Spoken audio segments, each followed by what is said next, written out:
Bonjour, bienvenue à Regard sur les technologies d'intervention en dépendance.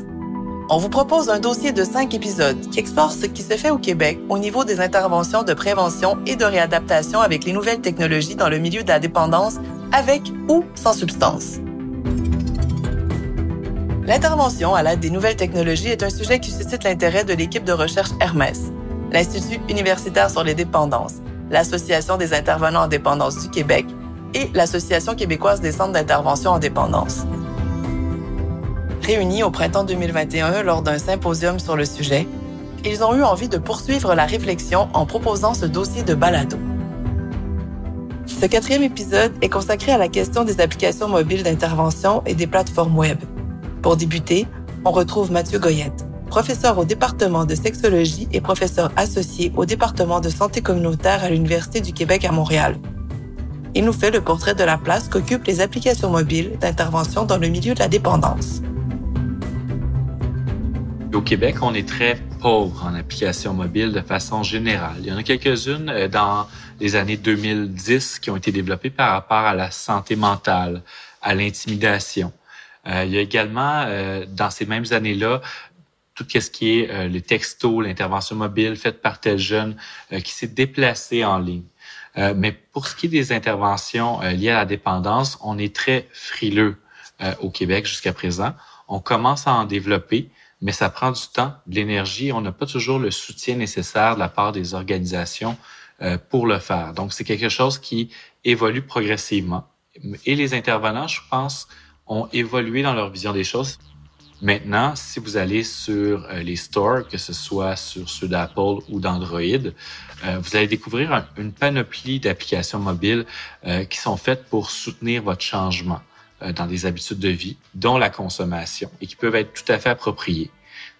D'autres, par contre, qui sont propres à la consommation, vont généralement être accessibles uniquement en anglais, payants, et généralement ne seront pas adaptés aux normes québécoises par rapport à la consommation et comportent jusqu'à un certain point des risques ou une faible qualité dans leur vision des choses. Donc, on a différents types de modèles qui existent déjà, certains d'auto-changement qui peuvent être tout à fait à propos, et d'autres spécifiques à la consommation qui sont généralement soit non accessibles, soit pas adéquatement faites pour répondre aux besoins de nos utilisateurs. Donc, c'est un peu difficile des fois de faire la part des choses, de qu'est-ce qu'on voudrait développer, considérant qu'il y a déjà beaucoup de choses qui existent au niveau international. Il y a quelques exceptions. Par exemple, une application ou un service, par exemple, qui n'a pas été validé, c'est tout ce qui est le portail d'Éducalcool, qui offre des modules pour estimer son taux d'alcoolémie ou encore pour monitorer sa consommation lors d'une semaine, qui sont probablement prometteurs, basés sur des éléments très solides, mais qui ont été développés à partir des meilleures pratiques par leur milieu. Il y a également en Suisse toute la série d'applications Stop Tabac, Stop Cannabis, Stop Alcool, qui ont été développées, qui sont accessibles aux Québécois adultes et qui ont, jusqu'à un certain point, été appuyées par leur démarche scientifique dans leur validité et qui sont encore en place. Mais c'est dans les rares exceptions au niveau francophone d'applications ou de sites Internet qui permettent ce type de changement-là. Est-ce que la pandémie a modifié l'acceptabilité des applications mobiles? Au Québec, en fait, on a une situation relativement stable en dépendance où on a très peu d'applications mobiles qui ont été développées jusqu'à présent. Ce que la pandémie a possiblement eu comme effet, c'est de convaincre les intervenants, les décideurs, les organisations que les différents types d'interventions qui peuvent être faites à distance, notamment les applications mobiles, pouvaient être légitimes, réalisables au Québec. Et ça, je pense qu'il y a un engouement depuis la pandémie comme quoi on peut le faire et on peut bien le faire. Alors qu'auparavant, il y avait davantage de crainte ou une vision qui n'avait pas nécessairement de bénéfices associés à s'investir dans cette direction-là. Donc, c'est selon moi le principal changement lié à la pandémie. Il y a aussi le fait que les personnes qui utilisent les services sont aussi plus ouvertes à voir ces services-là comme étant comme ayant une valeur en soi, comme étant même aussi avantageuse dans certains cas pour accéder à des services.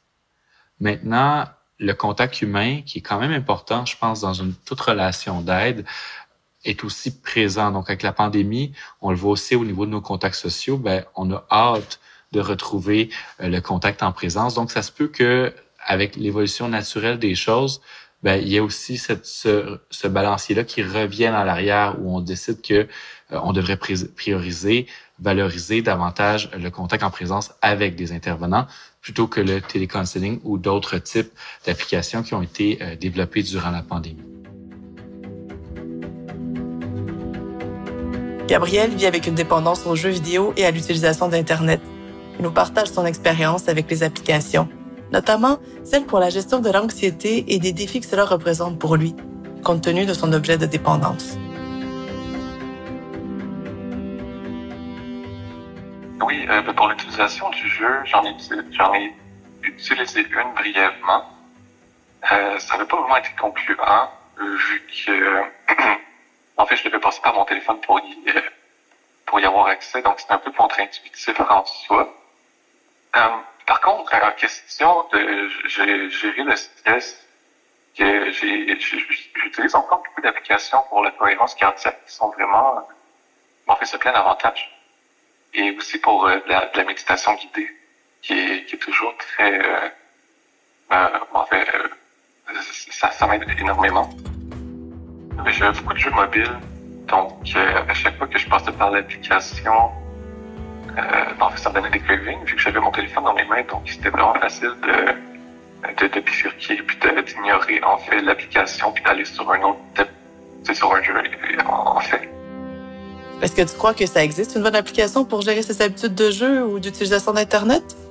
J'ai vu récemment qu'il y avait des applications qui étaient beaucoup plus minimalistes, puis qui faisaient en sorte, dans le fond, que ton téléphone fonctionnait par grille, donc tu voyais plus les applications. C'était aussi en monochrome, donc je crois que, dépendamment de l'application, ça peut avoir ses effets positifs, mais il faut bien la choisir par contre. Mathieu Goyette travaille actuellement avec son équipe au développement d'une application mobile d'intervention, CanaCoach. Il nous en parle. Nous, on travaille présentement sur une application qui s'appelle CanaCoach et qui est une transposition de l'application mobile Stop Cannabis en Suisse aux normes et à la perspective des jeunes Québécois pour les aider à prendre conscience des risques et, s'ils le souhaitent, choisir de faire des changements ou de s'orienter vers les services en tant que tels. Et on pense que ça va être quelque chose de novateur pour aider les jeunes dans cette situation-là. On le développe vraiment dans une perspective de pérennisation avec un organisme de la communauté pour le faire.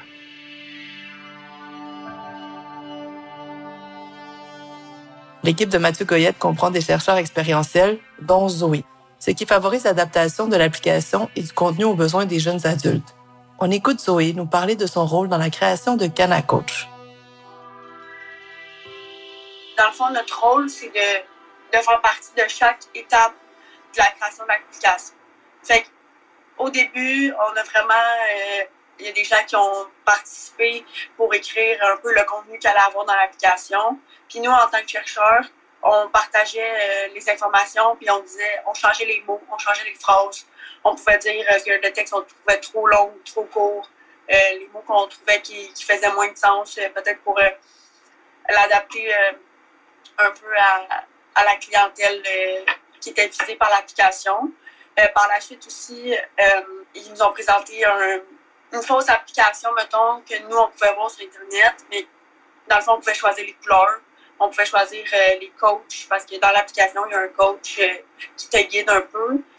Fait qu'on pouvait choisir les bonhommes. On a vraiment pu choisir tous les petits logos de l'application. On a pris part à tout le développement de l'application.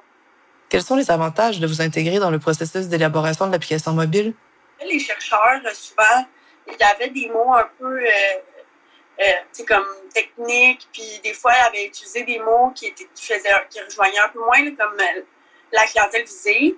Puis, en fait, nous, les chercheurs, on a soit eu on a tout un peu un parcours avec la consommation, fait que ça l'apportait aussi du plus parce qu'on pouvait savoir, tu sais, les mots que nous, qu'on utilisait avec nos amis, puis tout ça. Fait que je pense que pour viser la clientèle, quand même un peu plus jeune adulte, je pense que ça a apporté beaucoup, qu'on ait tout un peu une expérience différente dans la consommation. Fait qu'on a pu apporter vraiment plus d'idées, des mots différents. L'application, c'était censé être pour le pot, mais c'est aussi que maintenant, il y a beaucoup d'autres consommations qui se vendent, puis les jeunes adultes consomment aussi beaucoup d'autres consommations. Puis on a pu aussi, il y a comme une section dans l'application que c'est vraiment les effets négatifs, puis qu'est-ce qui peut arriver. Puis, tu sais, quelqu'un qui n'a pas vraiment consommé peut les connaître, mais il y a des choses, des fois, que les gens qui n'ont pas consommé ne connaissent pas. Fait que je pense qu'on a apporté aussi beaucoup de ce côté. J'ai également demandé à M. Goyette qu'est-ce qui caractérise une bonne application. Voici sa réponse. Une bonne application va vraiment dépendre de où est-ce qu'elle s'inscrit dans la trajectoire de service, donc où la personne est rendue dans cet aspect-là, quel lien elle a déjà, puis quel changement elle souhaite faire par rapport à sa consommation. Donc, quelqu'un qui veut cesser sa consommation, il y a des applications comme la catégorie des stops en Suisse qui ont été faites. En raison du fait, par exemple, que certains veulent juste réduire, c'est déjà quelque chose d'énorme, réduire soit la consommation ou les conséquences de leur consommation. Au Québec, on est en train d'adapter cette intervention-là pour qu'elle puisse inclure ces types de changements-là. Maintenant, pour certains utilisateurs, l'application va être utilisée davantage pour les sensibiliser à leurs problèmes de consommation, pour monitorer, pour leur permettre de savoir à un moment opportun qu'ils sont à risque et de mobiliser les stratégies pour s'en sortir par rapport à tout ça. Pour les mettre en relation avec les services, pour les mettre en relation avec d'autres utilisateurs de substances qui sont dans une démarche de changement. Donc, une bonne application, ça va dépendre de qu'est-ce qu'on veut en faire de cette application-là, c'est quoi la fonctionnalité principale au moment opportun pour l'utilisateur par rapport à sa trajectoire de changement. Ça va tout être ça qui va être à réfléchir dans le développement d'une application. Zoé, chercheur expérientiel, nous donne son point de vue sur ce qui constitue les forces de l'application CanaCoach. Ben, je pense que c'est vraiment le contenu, que ça soit aussi comme global, que ça soit informé, soit arrêté ou diminué. Je pense que ça peut vraiment aller rejoindre un grand nombre de personnes. Aussi, qu'est-ce que je trouve qui est vraiment important, j'en ai déjà téléchargé des applications avec mon temps d'abstinence et tout ça. Puis qu'est-ce que je trouvais qu'il n'y avait pas tant dans les autres applications, c'est la carte avec les ressources. Parce que, si tu es en détresse, que tu ne peux pas en parler à ta famille, tes amis, ben nous, on a une carte de ressources sur l'application, puis tu peux appeler à des numéros, puis tu peux trouver des centres de thérapie. Fait que, tu peux vraiment trouver beaucoup de ressources, puis je pense que ça, c'est vraiment un point fort de l'application. Et voici ce qu'elle considère comme les faiblesses de l'application. Je dirais que des fois, il y a trop de textes. Je trouve que c'est des choses qui sont vraiment importantes. Tous les textes qu'on a choisis, on les a vraiment étudiés pendant plusieurs rencontres avant de dire que les textes étaient finaux. Mais, moi, quand j'ai arrêté de consommer ou que j'étais en détresse, je lisais pas vraiment. Fait que je pense que ça, c'est peut-être un point faible parce que peut-être les gens, ils vont pas lire jusqu'à la fin. Puis aussi, en fait, l'application envoie une notification comme aux 2-3 jours pour te dire de venir sur l'application. Parfois, peut-être que ça peut être gênant pour les gens parce que leur famille ne savent pas ou leurs amis ne savent pas. Fait que d'avoir ça, une notification qui apparaît sur ton téléphone, les gens peuvent parfois peut-être poser des questions par rapport à ça. Mais c'est aussi un point qu'on a soulevé. C'est aussi quelque chose qu'on va pouvoir éventuellement développer, peut-être de changer le nom dans l'application, puis changer la photo pour pas que l'application soit reconnaissable. Y a-t-il d'autres manières d'assurer la confidentialité des gens dans l'utilisation des applications mobiles? Ben, en fait, c'est toi qui décides ton nom. Fait que tu peux mettre un faux nom, tu peux mettre Emi01XXX, tu peux mettre n'importe quoi, c'est vraiment toi qui décides. Puis ton avatar, en fait, c'est pas une photo de toi, c'est un avatar fictif. Nous, on a choisi, je pense qu'il y en a 12 en tout. On a choisi des personnes de couleur noire, on a choisi des personnes qui non-binaires. Fait que, on a vraiment essayé de choisir des avatars comme qui rejoignaient le plus grand nombre de personnes. Et en fait, tu choisis l'avatar. Fait que, personne ne sait réellement à qui il parle, si on peut dire ça comme ça. Là. Fait que ça lâche vraiment aussi, tu sais jamais si tu peux croiser comme un collègue de travail ou peu importe, tu veux pas que ça change. Est-ce qu'on peut assurer la sécurité des utilisateurs? Ben, en fait, il y a un intervenant qui va regarder le message du chat. Fait que l'intervenant va pouvoir aussi un peu filtrer qu'est-ce qu'il dit. Tu sais, s'il y a quelqu'un qui dit « Ah, moi, j'ai de la drogue à vendre » ou tu sais, il va pouvoir supprimer des messages, puis il va aussi pouvoir assurer une certaine sécurité aussi, dans le sens que s'il y a quelqu'un qui envoie vraiment un message de détresse, ben, il va quand même pouvoir lui envoyer un message ou lui parler. Dans certaines populations, comme celle de la diversité sexuelle et de genre, il est reconnu que les personnes ont plus de chances de consommer des substances et par conséquent de développer un trouble de l'utilisation. Il est également reconnu que ces populations, plus marginalisées, ont moins recours aux services de réadaptation en dépendance. Jorge Flores Arrunda est professeur à l'École de travail social à l'Université du Québec à Montréal et titulaire de recherche de la chaire du Canada TRADIS, Trajectoire Diversité Substances, qui se penche sur la consommation de substances chez les personnes de la diversité sexuelle et de genre. On l'écoute nous décrire comment les nouvelles technologies peuvent soutenir les interventions auprès de cette population, comme avec la plateforme web MonBuzz. Donc c'est sûr qu'il y a dans cette population-là très diversifiée des groupes qui sont plus particulièrement exclus, qui sont moins desservis aussi par des services et que donc les services en ayant recours à des nouvelles technologies sont appropriés. Donc c'est sûr que ça permet de les rejoindre. Puis ça permet aussi de mieux détailler un peu sur mesure aussi sur les besoins que ces populations-là expriment. Donc c'est sûr que c'est une avenue qui est très intéressante pour rejoindre cette population. C'est sûr que ce n'est pas non plus la panacée. On ne peut pas uniquement, par exemple, baser si on part par exemple d'un traitement sur la dépendance, il est difficile, en tout cas dans la littérature, on voit que c'est difficile de baser uniquement sur cet élément-là, sur la technologie, mais que c'est quand même un élément important. Mais ceci dit, c'est quand même une alternative très intéressante pour rejoindre cette population, pour offrir quelques services, pour les connecter aussi à d'autres services, pour les mettre en relation avec, que ce soit des organismes communautaires ou que ce soit d'autres types de services qui vont eux aussi pouvoir offrir des interventions. Voir à quel point leur consommation pose ou pas un problème, d'évaluer aussi leur motivation pour établir un changement en lien avec leur consommation, puis également de voir les liens qu'ils perçoivent entre leur consommation et leur sexualité, et puis finalement d'offrir des références et aussi la possibilité d'avoir une intervention via chat avec un intervenant. Le projet de recherche en question, il est fini, mais on voulait en fait que la plateforme reste dans la communauté une fois le projet fini. Donc c'est l'organisme Réseau qui a pris la plateforme une fois que le projet de recherche était terminé. Donc c'est une plateforme qui existe, qui a été d'ailleurs aussi prise ailleurs au Canada, en Alberta et en Ontario. Donc la plateforme a été traduite et d'autres organismes l'utilisent ailleurs, avec les mêmes fonctionnalités. Jorge Flores Arrunda nous parle des défis au déploiement d'applications mobiles et des enjeux. Il y a beaucoup de défis en lien avec la rétention. En lien avec la rétention des personnes dans les interventions. Il n'y a pas nécessairement le même niveau d'engagement, dépendamment du type d'intervention qu'on mène évidemment, mais la rétention est un enjeu important. Donc c'est sûr qu'il faut penser l'intervention différemment.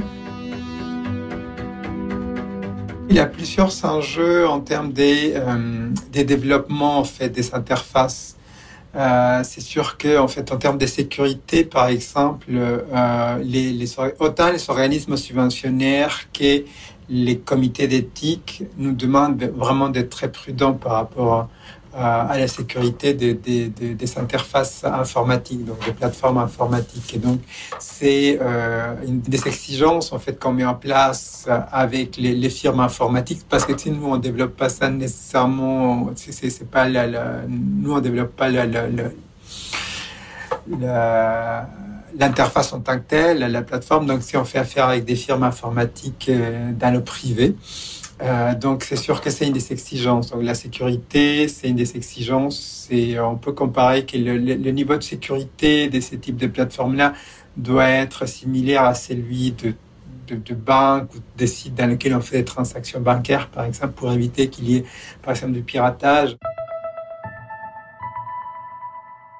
La pérennisation et du coût, c'est-à-dire que c'est quand même des interventions qui sont chères à développer. Si on parle par exemple des plateformes Internet, on parlait tout à l'heure du chat, etc., qui sont quand même chères et qui génèrent quand même des coûts de maintenance. Il faut quand même, si c'est une application, par exemple, il faut comme à chaque fois qu'il y a une mise à jour, par exemple iOS ou Android, parfois il faut mettre à jour aussi l'application, ce qui implique un coût. Donc il y a quand même des coûts d'opération, si on veut, de ce type de plateforme-là.